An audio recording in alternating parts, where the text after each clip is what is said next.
अस्सलाम वालेकुम नाजरीन, मैं हूं सरदार हामिद अली ख़ान और आप देख रहे हैं मेरा YouTube channel do you know. आज हम जिस मंजिल जो आज की हमारी है, तारीख़ के पन्नों के औराक अगर खोलें तो उसमें उसका एक बहुत ही अहम मकाम है। गंधारा सिविलाइजेशन का एक अहम हिस्सा है। ये वो तारीख़ी मुकाम है कि जब सिकंदर दुनिया को फ़तह करने के लिए निकला और हिंदुस्तान का रुख किया तो इस मुकाम पर से उसने दरिया पार करके वो पंजाब में दाखिल हुआ और फिर झेलम के मुकाम पर राजा पोरस के साथ उसकी वो जंग हुई जो तारीख़ का हिस्सा बन गई है।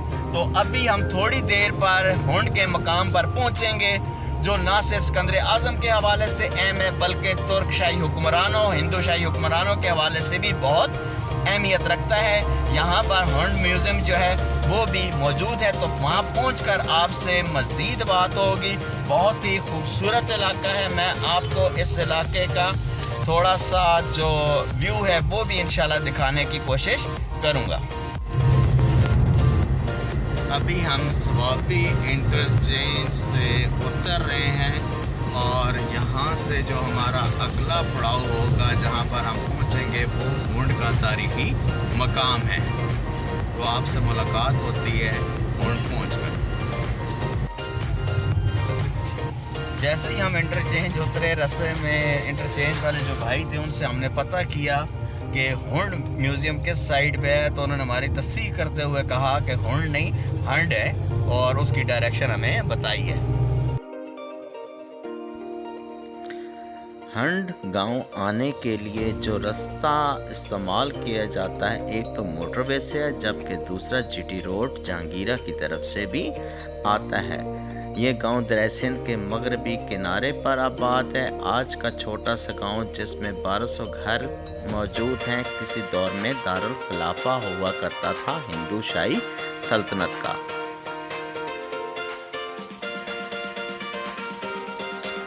अब हम ये पहुंच चुके हैं हंड गांव में। ये सामने जो दीवार के अंदर बिल्डिंग नज़र आ रही है ये हंड म्यूज़ियम है, क्योंकि यहाँ रिपेयर का काम चल रहा है, इसलिए गुज़िश्ता 3 माह से बंद है, जिस वजह से हम आपको नहीं दिखा सकेंगे।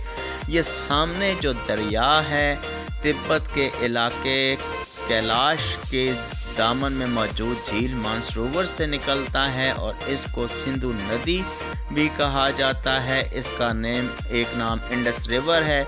इसके अलावा जो इसके नाम मशहूर हैं वो उनमें से अब्बासीन यानी दरियाओं का बाप कहा जाता है, क्योंकि ये जनूबी एशिया का सबसे बड़ा दरिया है। तिब्बत में इसका नाम शेर दरिया मशहूर है। इस दरिया की यहाँ पर इस मकाम पर ख़ासियत ये है कि 326 कबल मसीह में सिकंदर आज़म दुनिया जब फतह करने के लिए निकला तो वो यहाँ पर पहुँचा और इसी मकाम पर उसने क़याम किया और कहा जाता है कि हुंड यानी हंड गांव में यहाँ पर उसने एक रात क़याम भी किया था। इसी तारीख़ी मकाम पर उसका जो एक जर्नैल था वेस्टियन, उसके मशवरे पर कश्तियों का पुल बनाया गया जिस पर उससे 50,000 जो सिपाही थे वो और घोड़े जो थे उन्होंने दरिया को पार किया था। इस दरिया के दूसरी तरफ जो आपको मुकाम नज़र आ रहा है वो पंजाब का इलाका है। कहा जाता है कि तक्षशिला यानी टेक्सला का जो उस वक्त का राजा था, राजा अम्बी, वो अपने सिपाहियों के साथ वहाँ पर पहुँचा और जब सिकंदर आज़म ने देखा कि उसके मुखालिफ से मर फौज मौजूद है तो उसने यहाँ अपने सिपाहियों को सफ़ आरा होने का हुक्म दे दिया था। ताहम राजा अम्बी दरिया को कश्तियों के साथ पार करके इस तरफ आया और उसके साथ जो थे उसने सिकंदर आज़म को कहा कि मैं आपको 30 हाथी फिर 5,000 सवार जो है वो पेश करूंगा और उसके अलावा सिकंदर आज़म की खिदमत में उसने 200 से 600 टैलेंट जो चांदी थी वो पेश की, जिस पर सिकंदर आज़म बहुत खुश हुआ और बदले में ना सिर्फ उसने वो चीज़ें वापस कर दी बल्कि अपनी तरफ से सोना भी पेश किया और उसे तक्षशिला का हुक्मरान बरकरार रखा। इसके अलावा उसकी मेज़बानी भी कबूल की और यहाँ से गुजर कर फिर राजा पोरस के साथ झेलम के मकाम पर तारीखी जंग کا واقعہ بھی پیش آیا۔ یہ دریا جو ہے اس کی اہمیت اس لحاظ سے بھی ہے کہ یہ ایک ایسے رستے پر واقع ہے جو سینٹرل ایشیا اور جنوبی ایشیا میں ٹریڈ کا رستہ بھی تھا۔ بہت ساری کمرشل ایکٹیویٹی تھی وہ اس راستے سے ہوتی تھی اور کسی دور میں یہ تمام علاقہ انتہائی مصروف علاقہ کہلاتا تھا۔ اس دریا سے نہ صرف اسکندر اعظم بلکہ باختر یونانی حکمران ڈیمیٹریس اول، منندر اول اور اس کے علاوہ انڈو سیتھین حکمران جن کو ساکا حکمران کہا جاتا ہے، ان کا میوس جو تھا وہ یہاں سے گزرا۔ اس کے علاوہ انڈو پارتھین یہاں سے آئے، احمد شاہ ابدالی یہاں سے آیا، سلطان محمود غزنوی، شہاب الدین غوری اور اس کے علاوہ تیمور لنگ اور بہت سارے حکمران جو تھے وہ یہاں سے گزرے۔ یعنی کہ ایک ایسا تاریخی مقام تھا۔ یہ جو دریا ہے یہ اس بات کا گواہ ہے، اس نے بڑے بڑے جنگجوؤں کو یہاں سے گزرتے دیکھا۔ یہ جو تمام علاقہ ہے اس کے اندر آج بھی ایکسکیویشن کا کام جو ہے اس کے ارد گرد یعنی کہ ہنڈ گاؤں کے ارد گرد باقی رہتا ہے۔ یہ جو سامنے قلعے کی دیوار آپ کو نظر آ رہی ہے، اس دیوار میں بڑے پتھروں کا استعمال کیا گیا ہے، ساتھ ہی یہ آپ کو ایک دروازہ بھی نظر آ رہا ہے، اس میں چھوٹی اینٹوں کا استعمال کیا گیا۔ یہ قلعہ اکبر اعظم شہنشاہ ہند نے تعمیر کا اس کا حکم سال 1586 میں دیا تھا اپنے مصاحب خواجہ شمس الدین خفافی کو، اور اس کا مقصد یہ تھا تاکہ یہاں کے یوسف زئی پٹھان جو ہیں ان سے بچا جا سکے۔ اس قلعے پر یہ برج جو آپ کو سامنے دکھ رہا ہے یہ کل ان کی تعداد 36 تھی، اور یہ جو دیوار ہے دیوار کی جو لمبائی تھی یہ 4200 میٹر تھی، اور یہ ہنڈ قصبہ جو ہے اس کے اندر موجود ہے، اور کل جو گھروں کی تعداد ہے وہ 1200 کے قریب ہے۔ قلعے کے 4 دروازے چاروں اطراف میں بالکل دیوار کے درمیان میں واقع تھے۔ اس دیوار کے حوالے سے یہ بھی کہا جاتا ہے کہ اس کے سامنے کسی دور میں خندق ہوا کرتی تھی جس کے اوپر جو چھوٹے چھوٹے پل بنائے گئے تھے، اور ان کا مقصد یہ تھا کہ دن کو رکھ دیے جاتے تھے اور رات کو اٹھا لیے جاتے تھے تاکہ کوئی دشمن دراندازی نہ کر سکے۔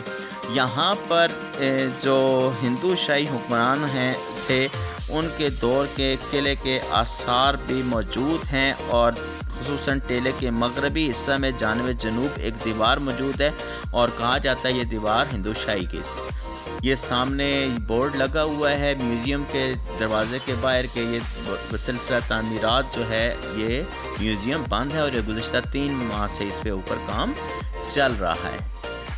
ہندو شاہی حکمرانوں نے اس علاقے پر تقریباً 2 صدیاں حکومت کی ہے۔ 822 صدی عیسوی میں ایک برہمن جو تھا جس کا نام کلار تھا، اس نے آخری ترک شاہی حکمران لگاتر مان کا تختہ الٹ کر قبضہ کر لیا، اور وہاں سے اس ڈائنیسٹی کا آغاز ہوا۔ 870 میں سستان کے اندر جو صفویہ ڈائنیسٹی تھے اس کے امیر یعقوب بن صفیرہ نے حملہ کیا اور ہندو شاہی حکمرانوں کو وہاں سے نکال باہر کر دیا، جس کے بعد سے ہنڈ کے مقام پر یہ قلعہ تعمیر کیا گیا، جس کی بنیادوں کے اوپر ہی اکبر اعظم نے قلعہ تعمیر کیا، اور تب سے لے کر یہ دارالخلافہ تھا۔ پھر اس کے بعد 1000 عیسوی میں راجہ جے پال کو غزنوی فوجوں کے ہاتھوں شکست ہوئی، اور اس کا اتنا زیادہ اثر لیا کہ ہنڈ کے مقام پر ہی خود کو آگ میں جھونک کر خودکشی کر لی۔